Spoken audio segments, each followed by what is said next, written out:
Transport Secretary's here, Grant Shapps. It's sensational to have you in the studio. I can't. Lovely to be here. Yeah, let's start with coming to an end. Yes, you didn't bring a red box with you. Talk to me first of all about the great news about transport and travel. Yeah, so really pleased to say it's been a long time in coming. When you go abroad, there are no more tests to take when you come home. So you don't need to take a test before you leave wherever you're coming from to get here. You don't need to take a day 2. The day 8's are already gone. You can just come home, and the only thing we ask you to do is fill in a passenger locator form, which we are going to simplify, by the way. That would be good. Yes, it's ridiculously complicated to work your way through. So you'll fill in one of those passenger locator forms. That's it. No quarantine, no testing, and all that cost will drop away. Sensational. From the 11th of February, I think I'm right. 11th of February, okay. In time for the half-term break, and a couple of other small things, including children 12 to 15 being able to use the NHS COVID app to demonstrate that they've been vaccinated. That's where countries require that, and all under 18s are exempt anyway. So it's going to be on the way back. So it's going to be a big change, much cheaper, and I'm really delighted. Nobody wants to be going to Ukraine at the moment, though, do they? No, US troops are on high alert. What should the UK be doing? Well, the Prime Minister met with Biden, several European leaders last night. We've made it very, very clear to President Putin that there will be severe consequences if he crosses that border. Like what? Well, I don't want to go into too much detail, but an economic response would be very strong. But Britain's also sent defence weapons and training to the Ukrainians in order to assist with protecting the country. Could there be a military response? Well, that is already partially a military response. And look, I think the important thing is that President Putin should be under no doubt at all that the international coalition is there and very tightly coordinating, which is why that meeting yesterday was so important, to make sure that this would not be cost-free, and he should not do it. Can you envisage a scenario where there are British troops on the ground in Ukraine? Well, there are already British troops in support or military support to the Ukrainians with some defensive weapons, so that is already the case. I don't want to go into too much detail. I think we both know what I mean. But what I will say is Ukraine is an independent, sovereign nation. That sovereignty should be respected in total, including Crimea.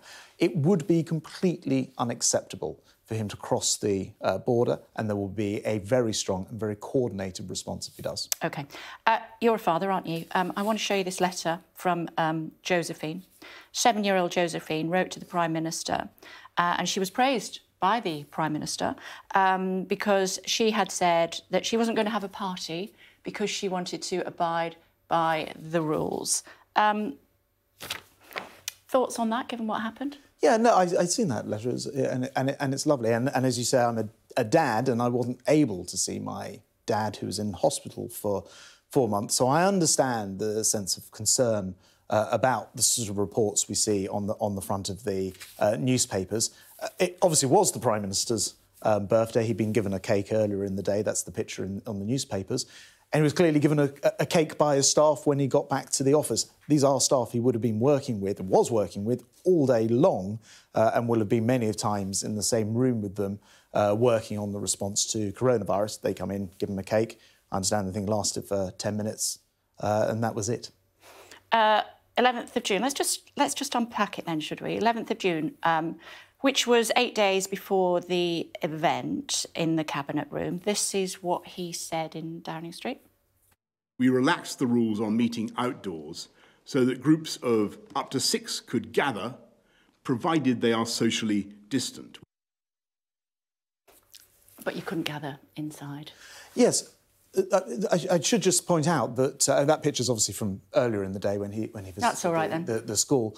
Outside. I should point out that work responses, people working in essential areas, obviously including the response to coronavirus in Downing Street, were already working together. So there wasn't a gathering of people who weren't already working in the same building. He will have been in the Cabinet Room, as it turns out, in this case, many, many, many times with those people working on the response, socially distanced. You know, his it was wife his birthday, was there. and they brought his in wife was there. a cake. Well, family, because the unusual thing about Downing Street is it's both a home and an office, and family members could always throughout this coronavirus. His interior designer was there.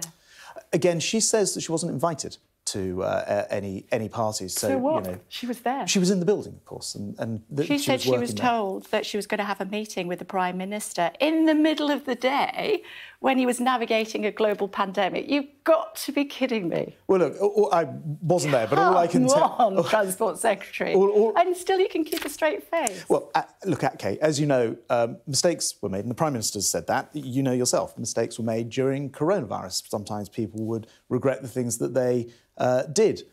This was a period of slightly more relaxed rules. Well, the Prime Minister's already said that he apologises for any mistakes that were made. I do understand, I understand that Sue Gray was already aware of this particular incident, so she will be using that in her report, and we'll wait to see what she says. Rishi Sunak was there.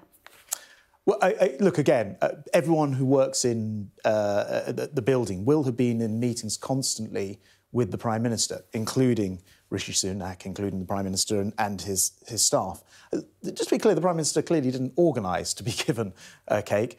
Some people came forward and thought it would be appropriate for on his birthday to just look at the rules at the present a time. cake. Let's just look at the rules at the time then, should we? This is what the rules were saying at the time. Can we have a quick look at those?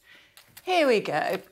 No person may participate in a gathering which takes place in a public or private place outdoors and consists of more than 6 people, indoors and consists of more than 2 persons. Yes, people working together were in essential areas were obviously working together. So you can't, you know, an office building. It says. That's right, but an office building already required people to work together. So the Cabinet Room was an office building? Well, it is, isn't it? Yeah, so why was the interior designer in it? Well, she was working in the building, and this was at a period when the... She'd come next door down 3 flights of stairs. Well, look, she already said that she wasn't invited to the event. But look, why did she go there? Your bigger point, but she had a meeting. I don't know. She had a meeting. But why would it? But no, the wider... Let's unpack that. Why would an interior designer that was doing a flat come down 3 flights of stairs, go next door, and go in to see a Prime Minister who was trying to navigate a global pandemic? Look, you're asking me questions I can't provide the answer to because I wasn't there. I wonder what you think. However, fortunately... I mean, it looks as though it's against the rules to me. I was going to say, fortunately, Sue Gray, who's already aware of this, will be able to get to the bottom of that, which I think is actually the right way to do it. But, Kay, look, I understand the sense of frustration. I say to you, I could not see my own dad, who we didn't think we were going to see again when he went into hospital. He then remained there for 4 months. I feel personally very upset when I see stories about lockdowns being broken in any form, and many people have found that they crossed the wrong side of that line at different times. I understand that. It upsets me. Well, the Prime Minister's already said that he takes full responsibility for everything that happened in Downing Street. I'm glad you mentioned that because this is what he said. I was going to say this is what he said. Let me just tell you this. This is what he said on the 8th of December to the House of Commons. I can understand how infuriating it must be to think that the people who have been setting the rules have not been following the rules, Mr. Speaker, because I was also furious to see that clip. I have been repeatedly assured since these allegations emerged that there was no party and that no COVID rules were broken. Well, as I say, he didn't organise a party. Someone presents a cake to him. And singing. But happy birthday, Mr. Prime Minister. Happy birthday to you.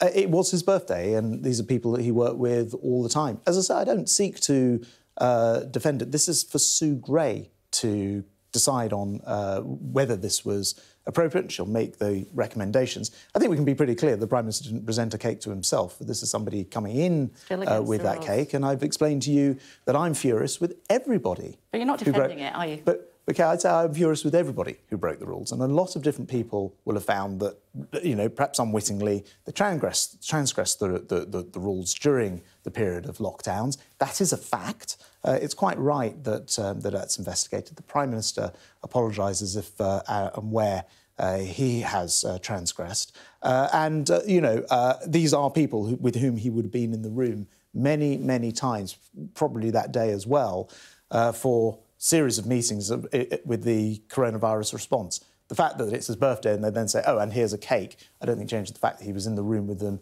in any case for other matters. How often do people gather in the cabinet room when they're not cabinet secretaries?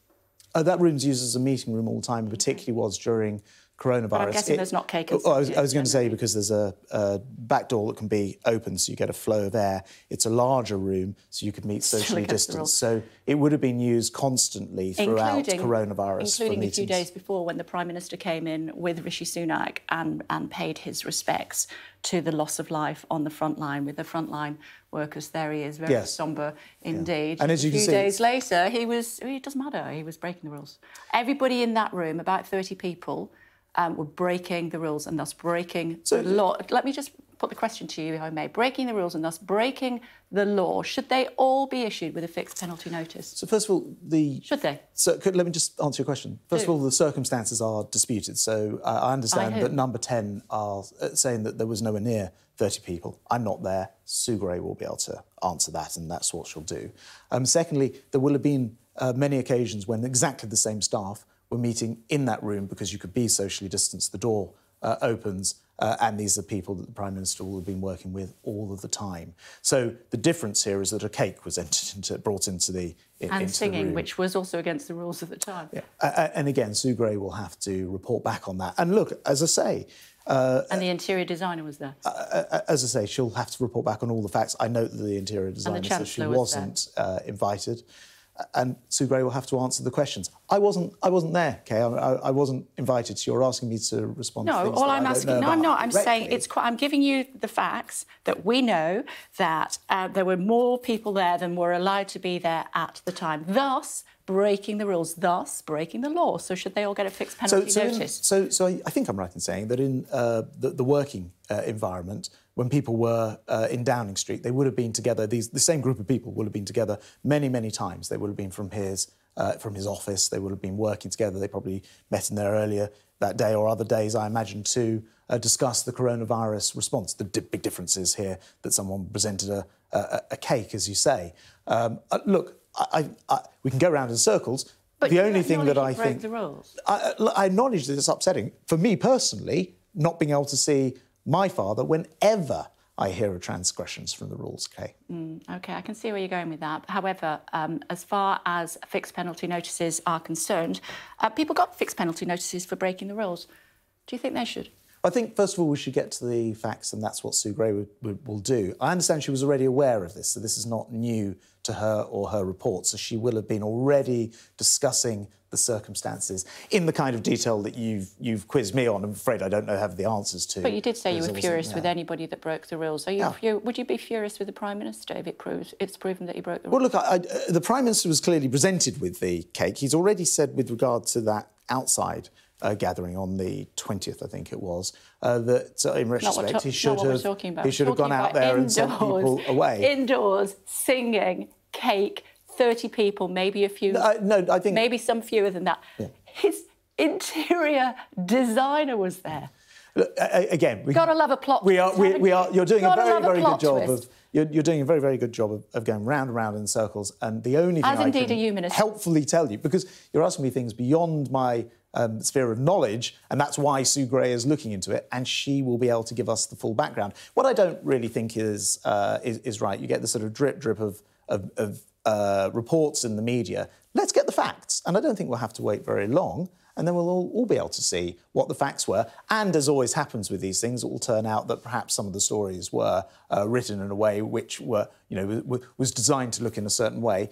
The Prime Minister, who months earlier had been very close to death from COVID, was lucky to come out of hospital, was working incredibly hard, had been out on a visit and presented with a cake earlier in the day, comes back to his office where he's working with the same bunch of people he's working with all the time, and they decided to give him a cake for his birthday. Now, Sue Gray will tell us the rights and wrongs of that, and I'm happy to wait for her to respond. I'm guessing come 11th of February he won't have any restrictions if he wants to go on holiday.